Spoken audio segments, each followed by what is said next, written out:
जी class, आप लोगों ने कोई प्रैक्टिस वगैरह स्टार्ट की है इसकी? HTML के कोई वेब पेज बनाना कोई स्टार्ट किया है किसी स्टूडेंट ने? यस मैम मैम एक क्यूरी थी कि आपने कहा था कि बैकग्राउंड को हम कलर कर सकते हैं, आपने वो बताई भी थी अभी। जी जी। तो लेकिन अगर हम बैकग्राउंड पे दो कलर करना चाहें डिफरेंट, तो वो किस तरह मैम हो सकते हैं? वो इसमें है नहीं, W3 स्कूल वाले पेज में मैंने सारा चेक किया। अच्छा, नहीं, अब बैकग्राउंड का ये होता है ना कि आप लोगों का दो कलर्स तो वैसे भी उसकी स्कीम में इतने अच्छे नहीं लगते हैं, तो या तो उसका पीछे होता है हाईलाइट, ठीक है, या तो कोई आप बैकग्राउंड पे कोई इमेज लगा सकते हैं, ठीक है, बैकग्राउंड इमेज कोई आप लगा लें उसके ऊपर। अगर आपको कलर नहीं करना, दो कलर्स चाहिए, तो आप उन दो कलर्स को सेपरेट कोई उसमें बना के ना, सेपरेट उसको ज्वाइन करके, तो आप उसको फिर एज एन इमेज ऐड कर सकते हैं बैकग्राउंड के अंदर। क्लियर हुई है मैम मेरी मैम ये बात? इसमें पॉसिबल नहीं है कि डबल कलरिंग हम कर सके इसको? डबल कलरिंग मैम का ऐसे ऐसे मैंने भी नहीं नोट किया है, तो ये है कि शायद मैम हो जो सकता है कि आप जी जी बताइए। मैम जो पेज को मुख्तलिफ डिवीजन्स में डिवाइड करते हैं उसमें हाँ हम कर जी, सकते जी हैं बिल्कुल, मैं कि ये कहने लगी थी एक कि डिवीजन में हमने आप डिवाइड जैसे, किया, उनका बैकग्राउंड कलर कोई होता है। हाँ जी, जिस तरह हम लोग ये फिर आगे पढ़ेंगे ना, ये डिवीजन्स हम लोग इसमें CSS में पढ़ते हैं, तो उसके अंदर आप लोग पेज की जिस तरह जो विड्थ वगैरह है, ठीक है, उसकी जो विड्थ है, हाइट है, तो वो एक पोर्शन जो है ना उसको आप कर लेते हैं, फिक्स कर लेते हैं, ठीक है, तो इस तरह इसमें CSS में उसको डिवीजन्स बोलते हैं, DIV से उसको शो करते हैं। तो उस तरह फिर आप उसकी यस एक मैम। जो डिवीजन है, ठीक है, एक जो उसकी डिवीजन है उसके अंदर आप लोग उसका बैकग्राउंड कलर दे दें, ठीक है, फिर जो सेकंड उसकी डिवीजन या जो उसको अंदर आप उसका दूसरा कलर दे दें, ठीक है। तो इस तरह आज हम लोग इंशाल्लाह CSS को स्टार्ट करने जा रहे हैं, तो इसके अंदर हम डिवीजन्स वगैरह का कॉन्सेप्ट पढ़ेंगे, तो देखेंगे कि मतलब आप लोग किस तरह फिर डबल कलरिंग यूज़ कर सकते हैं, ठीक है। और अगर आप लोगों ने वैसे कोई इमेज वगैरह है, तो आप इमेज को भी अपने बैकग्राउंड के ऊपर है उसको ऐड कर सकते हैं, चलो ठीक है। मैम आज देखेंगे परफॉर्म करके कि होता है हाँ या नहीं। जी, चलिए ठीक है।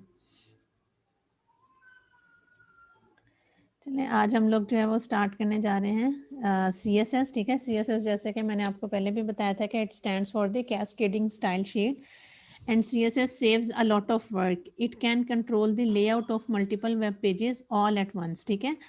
all at once का मीन्स के ये कि जो आपकी CSS है उसके अंदर, जैसे कि आप लोग एक, ठीक है, वेब पेज बना रहे हैं, तो उसके अंदर आप लोग एक बार कलरिंग करते हैं, फिर अगेन वेब पेज बनाएंगे तो दोबारा से फिर आप लोग उसका बैकग्राउंड कलर दे रहे हैं।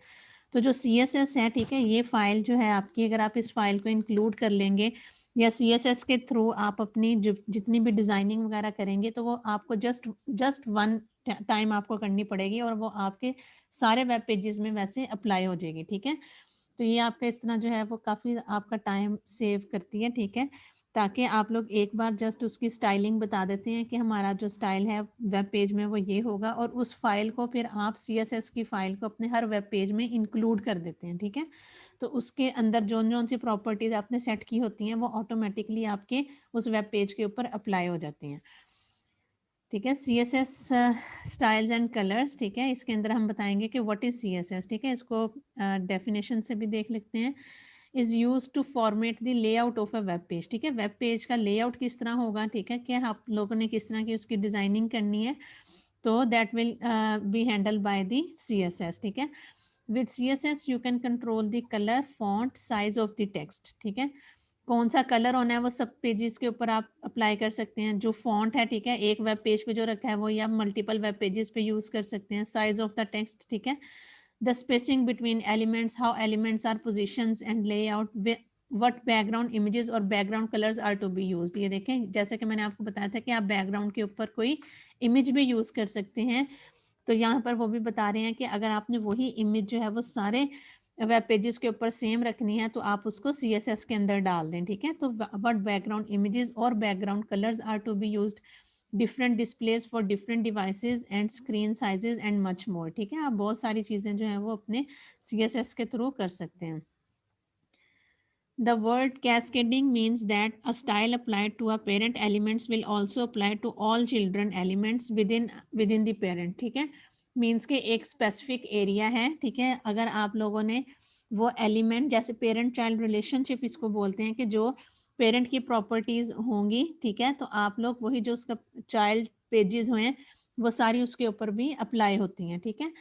So if you set the color of body text to blue, all headings, paragraphs and other text elements within the body will also get the same color. ठीक है, मीन्स के अगर आप लोगों ने एक जगह पर अपने उसके अंदर अब बता दिया है कि ये ब्लू कलर का होगा आपका, ठीक है, आपका जो टेक्स्ट है, तो वो जितनी भी उसकी हेडिंग्स हैं, पैराग्राफ्स हैं या जो भी इसके अलावा आप टेक्स्ट लिखेंगे तो वो सारा उसके ब्लू कलर का होगा। ठीक है, फिर उसके बाद आप बताते हैं कि जो CSS है, it is very much important कि आप जो है वो CSS को अपने HTML के डॉक्यूमेंट में किस तरह इम्प्लीमेंट कर सकते हैं, या how many ways are to apply CSS। ठीक है, तो इसके जो है वो 3 वेज हैं। ठीक है, it is very much important. 3 ways हैं जिसके ज़रिए आप अपने CSS को ऐड कर सकते हैं किसी भी अपने HTML के पेज के अंदर। ठीक है, तो वो 3 वेज कौन से हैं? The first one is the inline, ठीक है, the second one is the internal CSS and the third one is the external CSS। ठीक है, अब हम वन बाय वन देखेंगे कि इनलाइन, इंटरनल और एक्सटर्नल, ठीक है, इनमें हम कैसे जो है वो अपने CSS को यूज़ करते हैं। फर्स्ट ऑफ ऑल हम देखते हैं इनलाइन CSS। ठीक है, इनलाइन के अंदर क्या है? By using the style attribute inside the HTML elements. ठीक है, इनलाइन के अंदर ये है कि वो आपके जो पेज है, ठीक है, उसके अंदर एक ही वो लाइन है जिसके अंदर आपने स्टाइल का टैग दिया। ठीक है, स्टाइल का टैग दिया और उस टैग ने जो है वो उसके जो भी एट्रीब्यूट्स हैं उनको उस कलर दे दिया, या उसका फॉन्ट साइज इंक्रीज कर दिया, या जैसे भी जो भी आपने उसको स्टाइलिंग दी है उसने उसको उसी लाइन के ऊपर इम्प्लीमेंट कर दिया। जैसे कि ये इसकी नेम से भी शो हो रहा है कि इन लाइन। ठीक है, तो इन लाइन की पहले हम एग्जांपल देख लेते हैं, देन हम सेकंड और थर्ड वन के ऊपर जाएंगे।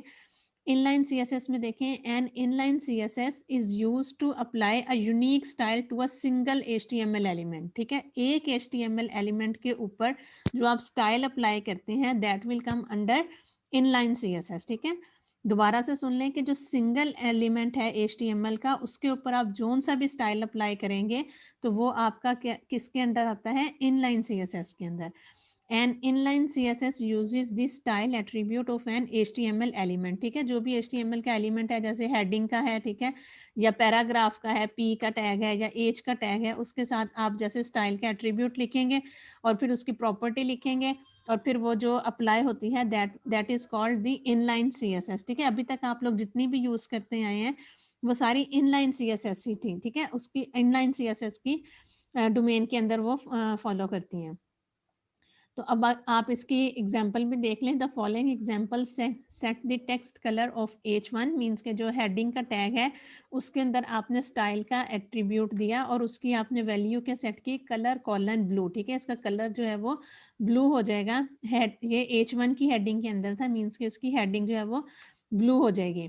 और उसके बाद जो पैराग्राफ है P जैसे P का टैग, ठीक है, उसके अंदर आपने स्टाइल दिया और स्टाइल बताया कि वो कलर जो है उसका क्या हो जाएगा? रेड हो जाएगा। ठीक है, तो ये आपकी जो इस तरह आप स्टाइल देते हैं उसके HTML के एलिमेंट के साथ, तो वो आपकी इनलाइन CSS है। ठीक है, फिर उसके बाद हम लोग देखते हैं किसके ऊपर? आपकी इंटरनल CSS के ऊपर। इसकी हम एग्जाम्पल को रन कर लें तो ये बिल्कुल उसी तरह ही है जैसा कि हम लोग ऑलरेडी पहले ही पढ़ते आए हैं कि यहाँ पर उसने हेडिंग जो है उसको क्या कर दिया है? ब्लू कर दिया। ठीक है, अब ब्लू हेडिंग, और उसके बाद और जो उसने पैराग्राफ है उसको क्या कर दिया है? रेड कर दिया है, रेड पैराग्राफ। ठीक है,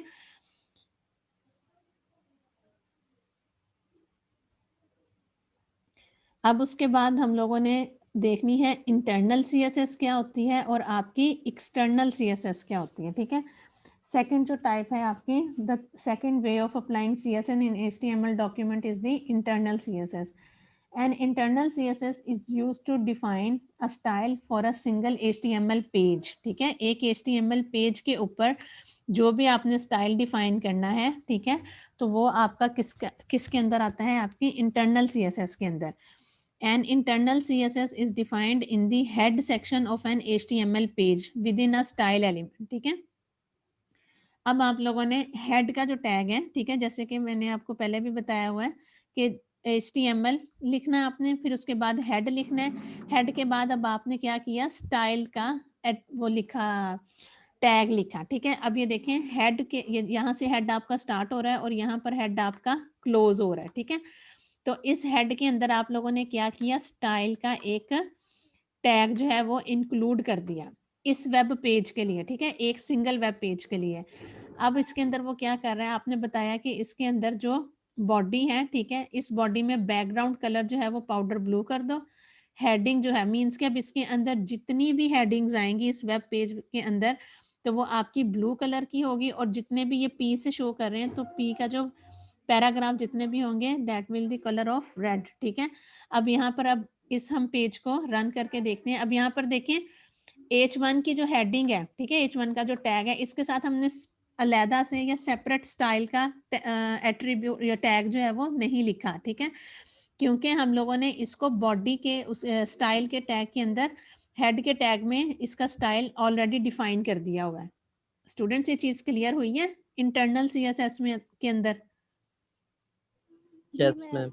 जी, इसके अंदर अब हम लोगों ने 1 बाय 1 एक टैग के अंदर, जैसे हम के इन लाइन में कह रहे थे कि H1 की हेडिंग के साथ स्टाइल लिख रहे थे और वो हेडिंग को ब्लू कर रहा था, और P के टैग के अंदर अलहदा से स्टाइल लिख रहे थे, ठीक है। तो इंटरनल CSS में क्या हुआ कि आपको बार बार वो स्टाइल देना नहीं पड़ा, आपने एक बार ही डिफाइन कर दिया हेड के टैग के अंदर कि आपका जो बॉडी है उसका मीन्स के इस पेज की जो बॉडी है वहां पर बैकग्राउंड कलर जो होगा वो पाउडर ब्लू होगा, और इसके अंदर जितनी भी हेडिंग्स आएंगी उनका कलर ब्लू होगा, और जितने भी पैराग्राफ लिखेंगे उनका कलर क्या होगा, रेड होगा, ठीक है। तो यहाँ पर फिर आपने सिंपल H1 की हेडिंग देके दिस इज अ हेडिंग लिख देना है, और P के टैग देके दिस इज अ पैराग्राफ। तो इसके अंदर क्या होगा कि ये हेड के टैग से अपनी प्रॉपर्टी को ले लेगा और इसको अप्लाई कर देगा। अब हम इसको रन करके देखते हैं। तो ये देखें इसका बैकग्राउंड के ऊपर पाउडर ब्लू कलर हो गया, हेडिंग इसकी ब्लू हो गई और पैराग्राफ इसका रेड हो गया, ठीक है। तो इट इज दी आपकी इंटरनल CSS की एग्जांपल है ये। फिर उसके बाद अब हम देखते हैं एक्सटर्नल CSS, ठीक है। तो थर्ड इसकी टाइप है वो है आपकी एक्सटर्नल CSS। एक्सटर्नल CSS जो है वो आपकी क्या होती है कि आपने एक CSS का सेपरेट से पेज बना लिया, ठीक है, आपने डिफाइन कर लिया अपना कि भाई मेरी जो CSS है वो ये है, मैंने जितनी भी चीज़ें यूज़ करनी है, ठीक है, तो वो उन सब में हेडिंग इस तरह की होगी, कलर इस तरह का होगा, इसकी आप एक सेपरेट फाइल बना लेते हैं, ठीक है। और उस सेपरेट फाइल को आप अपने वेब पेज के अंदर उसका लिंक दे देते हैं उस सेपरेट फाइल का, ठीक है। स्टूडेंट्स ये बात क्लियर हुई? आपने एक सेपरेट फाइल बनानी है CSS की और उस फाइल का लिंक दे देना है अपने वेब पेज के अंदर, तो वो उस लिंक से का मतलब कि वो सारी फाइल इंक्लूड हो गई आपकी। ये देखें HTML का टैग फिर हेड के टैग के अंदर, ठीक है, हेड के टैग के अंदर आपने क्या किया, लिंक दिया है अपनी किसका, ये हम बिल्कुल बनानी आगे 1 बाय 1 सीखेंगे, अभी जस्ट आपने समझ के लिए इतना बताएं। एक्सटर्नल मीन्स के वो बाहर से कोई चीज आ रही है, ठीक है स्टूडेंट्स। इंटरनल मीन्स के उधर ही है, इनलाइन मीन्स के उस लाइन के अंदर है, और एक्सटर्नल का मतलब ये कि वो किसी बाहर के सोर्स से आ रही है, मीन्स के एक्सटर्नली आप उस फाइल को इंक्लूड कर रहे हैं अपनी वेब पेज के अंदर। ये बात क्लियर हुई स्टूडेंट्स? मैम यस किसी मैम। दूसरी वेबसाइट का कलर हम यहाँ पर मतलब लिंक के जरिए एक्सेस करवा सकते हैं नहीं, या वेबसाइट कोई का बैग? नहीं, वेबसाइट का नहीं। यहाँ पर आप लोग जिस तरह हम लोगों ने वेब पेज बनाया ना, राइट क्लिक करके नोटपैड के अंदर आपने फाइल बनाई और उसको .html की फाइल एक्सटेंशन के साथ सेव किया, तो वो एक वेब पेज का उसने शक्ल इख्तियार कर ली, ऐसे ही हुआ था। Yes ma'am. और अब आपने क्या करना है, जो CSS की फाइल बनानी है उसको .css की फाइल के साथ उसको आपने सेव कर लेना है, तो उसका मतलब है कि वो एक कैस्केडिंग स्टाइल शीट का पेज है, ठीक है। तो आपने उस CSS का लिंक दे देना है यहाँ पर, ठीक है। तो फिर उसके बाद अब यहाँ पर वो जो भी उसने लिंक दिया हुआ होगा उसके अंदर उसने बताया होगा कि मैंने हेडिंग ऐसी रखनी है और उसका पैराग्राफ ऐसा रखना है, ठीक है। अब इसको आप रन, अब यहाँ पर देखें आपने कहीं दिया हुआ तो नहीं ना है कि हेडिंग कौन सी होगी और पैराग्राफ कौन सा होगा, आपने जस्ट उसका लिंक दिया हुआ है उस फाइल का। अब यहाँ से हम जब इसको रन करके देखते हैं तो ये देखें उसने उस लिंक से, ठीक है, यहाँ पर जो styles.css फाइल थी, ठीक है, ये रेफरेंस है, href का मीन्स के ये रेफरेंस है, ठीक है, और वो लिंक बताया हुआ है उन्होंने और यहाँ पर फाइल का नेम दिया हुआ है कि style.css, ये फाइल का नेम है जिसको कि आप रेफर कर रहे हैं, और उसके अंदर आपने ये सारी उसकी सेटिंग्स सेट की हुई हैं कि हेडिंग ऐसा होगा, बैकग्राउंड कलर ये होगा और पैराग्राफ ये होगा। अब इसके अलावा अगर आप जितने मर्जी मैम वेब इसका पेजेस बनाएं, जी इसका जी, मतलब ये है कि हमें पहले एक फाइल में अपना सारा स्टाइल वगैरह सेव हाँ करके जी उसे CSS में सेव करवाएंगे और बिल्कुल, फिर लिंक से उसे एक्सेस कर लेंगे। हाँ जी बिल्कुल, आपने एक सेपरेट फाइल बनानी, उसको सेव करना और उस फाइल का लिंक दे देना है, और फिर वो जिस मर्जी आप वेब पेज के अंदर इंक्लूड कर लें तो वो सारी उसके ऊपर ऐसी प्रॉपर्टी अप्लाई हो जाएंगी। ठीक है, बिल्कुल आपने सही बताया। क्लियर है? Yes ma'am. चलें ठीक यस है। मैम। अब यहाँ पर देखें, the external style sheet can be written in any text editor. ठीक है, वो किसी भी टेक्स्ट एडिटर में आप उसको लिख सकते हैं। The file must not contain any HTML code. ठीक है, the file must not contain any HTML code and must be saved with the .css extension. अब मैं आपको बताने जा रही हूँ कि अब आपने .css जो फाइल है वो कैसी बनानी है, क्योंकि इसके अंदर आपने जस्ट क्या करना होता है, स्टाइलिंग और ये वाली सारी चीज़ें बतानी होती हैं, तो इसके अंदर आपका HTML का कोड नहीं होना चाहिए। ठीक है, जैसे कि हम लोग हर वेब पेज के स्टार्ट में देते हैं, क्योंकि ये CSS फाइल है so it is a different, इसके अंदर जस्ट आपने स्टाइलिंग बतानी है। स्टूडेंट ये बात क्लियर हुई? इसके अंदर जस्ट आपकी स्टाइलिंग आएगी, HTML का बाकी कोड नहीं आएगा, वो जो आप डॉक टाइप बताते हैं और HTML बताते हैं और हेड का टैग बताते हैं। ठीक है, जस्ट इसकी बॉडी बताएंगे और हम बताएंगे कि आपने इसकी स्टाइलिंग किस तरह की करनी है। क्लियर हुआ स्टूडेंट्स? जी मैम। और इसको आपने किस एक्सटेंशन के साथ, .css की एक्सटेंशन के साथ आपने इसको सेव करना है। ठीक है, here is what the style.css file look like. ठीक है, अभी जो हम लोगों ने ऊपर फाइल इंक्लूड की थी उसका क्या नाम था, styles.css। ठीक है, यहाँ पर आप ऊपर अगर देखें इस एग्जाम्पल में, तो यहाँ पर रेफरेंस हम दे रहे थे styles.css फाइल का। ठीक है, अब यहाँ पर हम बेसिकली क्या देख रहे हैं कि styles.css फाइल में एक्चुअली था क्या। यहाँ पर आपने क्या किया, बॉडी। ठीक है, यहाँ पर इस तरह आपने बॉडी लिखना है, फिर open bracket and closing bracket. ठीक है, ये देखें यहाँ पर आपने बताया कि जो बॉडी में बैकग्राउंड कलर होगा वो पाउडर ब्लू होगा। फिर H1 मीन्स के हेडिंग। ठीक है, हेडिंग H1 लिखा, फिर ओपन ब्रैकेट, फिर कलर कॉलन ब्लू, फिर सेमी कॉलन से उसको एंड किया, और यहाँ पर उसकी क्लोजिंग ब्रैकेट मीन्स के सारी हेडिंग्स का जो कलर होगा वो ब्लू होगा। और ऐसे ही आपने P लिखा, पैराग्राफ, उसकी एक open bracket, colour colon red means के जितना भी पैराग्राफ है उस सब की राइटिंग क्या होगी, आपकी रेड होगी। मैम जी आपकी आवाज बहुत कम आ रही है। अब ठीक है। हाँ मैम, पहले सही आ रही थी, अब अचानक से बहुत कम आने लगी है। अच्छा, मैम हमें तो सही आवाज़ आ रही है, शायद उनके नेटवर्क का कोई इशू होगा। जी बेटा आप थोड़ी सी अपनी फिर या जगह चेंज करके देख लें। अगर सभी का प्रॉब्लम है तो फिर मैं चेंज कर लेती हूँ, अगर एक दो का प्रॉब्लम है तो आप फिर बेटा चेंज करके थोड़ी सी जगह चेक करें। मैम क्लियर आ रही है। Okay ma'am. ठीक है, ओके। फिर उसके बाद अब आपने ये बताया है कि वो बताते हैं कि with an external style sheet you can change the look of an entire website by changing one file. ठीक है, मींस के इसका फ़ायदा ये भी है कि आपने अगर जहाँ पर चेंज करना है ना सारी हेडिंग्स में, ठीक है, अगर आप चाहते हैं कि नहीं मुझे ये हेडिंग रेड का कलर सूट नहीं कर रहा, तो हेडिंग का कलर जो है वो मैं ब्लू कर लेता हूँ। ठीक है, या फिर मैंने हेडिंग को जो है वो ग्रीन करना है या कुछ भी अगर आपने चेंज करना है, तो आपको अगर इसके अंदर फ़ायदा ये है कि बार बार हेडिंग के टैग में जाके जहाँ जहाँ आपने रेड रेड लिखा होगा वहाँ से आपको हर जगह रेड रेड जो है ना वो लिखना नहीं पड़ेगा। जस्ट आपने एक फाइल में अपने CSS की फाइल में यहाँ से आप उसका कलर चेंज कर दें, और जब आप इसको सेव करेंगे तो वो वेबसाइट में जिधर जिधर पैराग्राफ रेड है या हेडिंग रेड है वो उन सबको ब्लू कर देगा। ये स्टूडेंट्स बात क्लियर हुई है आप लोगों को कि जस्ट आप लोगों ने फिर CSS की फाइल के अंदर चेंजिंग्स करनी है अगर आप मैम चेंज ये करना आपने चाह ऊपर रहे हैं। REL लिखा है और आगे स्टाइल शीट लिखा है, ऊपर वाली जो थी स्क्रीन उसमें आपने REL लिखा है स्टाइल शीट और आगे आपने वो स्टाइल शीट का लिंक दिया है। REL का मैम क्या मतलब है?